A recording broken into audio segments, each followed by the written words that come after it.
नमस्कार मंडळी, ऐका हो ऐका या मराठी पॉडकास्टच्या कट्ट्यावर मी अमोल माळी आपले मनापासून स्वागत करत आहे.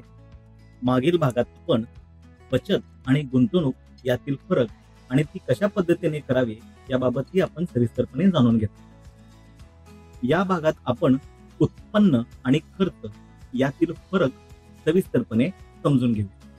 पूर्वीच्या काळी अनेक अर्थतज्ञांनी उत्पन्न आणि खर्च याच्या व्याख्या तयार करून ठेवल्या आहेत, पण त्या अत्यंत क्लिष्ट आणि अंकगणितीय असल्यामुळे सर्वसामान्यांच्या डोक्यावरून गेल्या.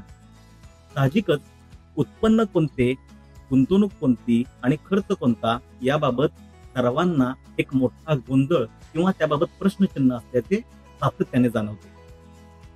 म्हणूनच आपण अत्यंत सोप्या भाषेत उत्पन्न आणि खर्च म्हणजे काय ते जाणून घेऊया. उत्पन्न म्हणजे कोणत्याही मार्गाने आपल्या खिशात, आपल्या बँकेत, आपल्या खात्यात पैसे येत असतील तर तो स्रोत म्हणजे उत्पन्न. तर आपल्या खिशातून किंवा आपल्या बँक खात्यातून महिन्याकाठी जर पैसे बाहेर जात असतील तर ती बाब म्हणजे खर्च. चला तर मंडळी, आपल्या खिशातून किंवा आपल्या घरातून वह्या पेन बाजूला काढा आणि कोणत्या दिशेतून आपल्या घरात किंवा बँकेत पैसे येतात आणि कोणत्या बाबींसाठी पैसा घरातून किंवा बँकेतून बाहेर जातो याची वर्गवारी करायला सुरुवात करा. ही वर्गवारी झाल्यानंतर तुम्हाला तुमचा नेमका खर्च किती आहे, उत्पन्न किती आहे आणि कोणत्या दिशेला, कोणत्या बाजूला उत्पन्न आणि खर्च आहे हे स्पष्टपणे, सहजपणे समजून येईल. त्यासाठी कोणत्याही इकॉनॉमिस्टची तुम्हाला गरज भासणार नाही. आता गुंतवणूक म्हणजे काय ते आपण समजून घेतलं आहे. बरेच जण म्हणतात माझे घर हे सर्वात मोठे ॲसेट आहे. बरेच जण म्हणतात हीच माझी सर्वात मोठी गुंतवणूक आहे. पण तो सर्वात मोठा खर्च असतो ही बाबच आपण विसरून जातो.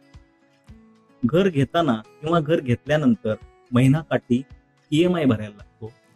ज्यांनी डाऊन पेमेंट केले किंवा पूर्ण रक्कम भरून घेतले त्यांना महिन्याला वीज बिल आहे, घरफाळा आहे, असे विविध खर्च करावेच लागतात. साहजिकच ही गुंतवणूक नसून हा सर्वात मोठा खर्च आहे, लायबिलिटी आहे, हे आपण स्पष्टपणे मनामध्ये कोरून घेणं गरजेचं आहे. आता हे म्हणणं अत्यंत सोपं आहे, पण घर म्हणजे प्रत्येकाची भावनिक गुंतवणूक देखील असते. साहजिकच घराबाबत निर्णय घेताना भावनात्मक दृष्ट्या निर्णय घेतला जातो. मात्र आर्थिक शिस्त जर पाळायची असेल तर अशा वेळी या गुंतवणूक करताना किंवा याबाबत पैसे खर्च करताना अत्यंत व्यवस्थितपणे आपले आर्थिक ठोकताळे समजून घेणं, आपलं उत्पन्न आणि खर्च याचा मेळ कसा आहे हे जाणून घेणं अत्यावश्यक आहे. अन्यथा केवळ एखादी चुकीची गुंतवणूक केली किंवा गुंतवणूक समजून खर्च केला तर भविष्यात फार मोठी आर्थिक अडचण येऊ शकते. लक्षात आहे ना, सन 2008 मध्ये अमेरिकेत सबप्राईम क्रायसिस हा प्रॉपर्टीमध्ये गरजेपेक्षा अधिक गुंतवणूक केल्यामुळं एक मोठं आर्थिक संकट निर्माण झालं होतं. त्याचा फटका केवळ अमेरिकेलाच नव्हे तर संपूर्ण जगाच्या अर्थक्षेत्राला बसला होता. या काळात निर्माण झालेली आर्थिक परिस्थिती आणि त्याचा फटका बसल्याने लाखो कुटुंबीय रस्त्यावर आले होते.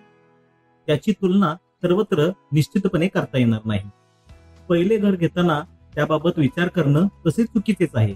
मात्र हे उदाहरण डोळ्यासमोर ठेवूनच स्थावर मालमत्ता खरेदी करावी हे योग्य ठरेल. आता बरेच जण म्हणतील पूर्वीच्या काळी तर स्थावर मालमत्तेला प्रचंड महत्व होतं. जेवढी अधिक शेती तेवढा तो व्यक्ती सदन, असं साधं सोपं गणित होतं.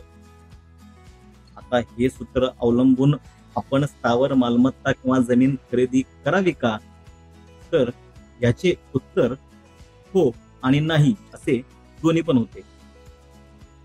कन्फ्युज झालात ना? पुढे ऐका. पूर्वी शेतीतून मिळणाऱ्या उत्पन्नावरच संपूर्ण प्रपंच चालायचा. म्हणजे शेती ही त्या काळी इन्व्हेस्टमेंट होती, हे ध्यानात घ्यायला पाहिजे.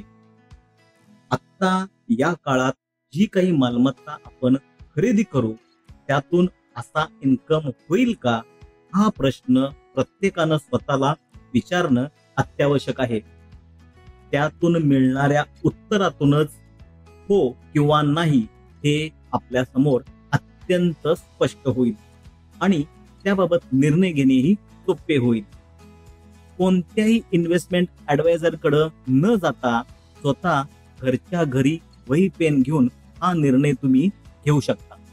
आता दुसरा महत्वाचा प्रश्न, आपण महिन्याकाठी जे काही उत्पन्न आहे त्यातून काटकसर करून खर्च करून शिल्लक ठेवलेले पैसे म्हणजेच बचत कुठे आणि कशी ठेवावी याबाबत अनेक वेळा संभ्रम असतो किंवा अनेक वेळा त्याबाबत माहितीच नसते. त्यामुळे काही जण सेव्हिंग खात्यावर म्हणजेच आपल्या बँकेतील बचत खात्यावरच पैसे ठेवत जातात.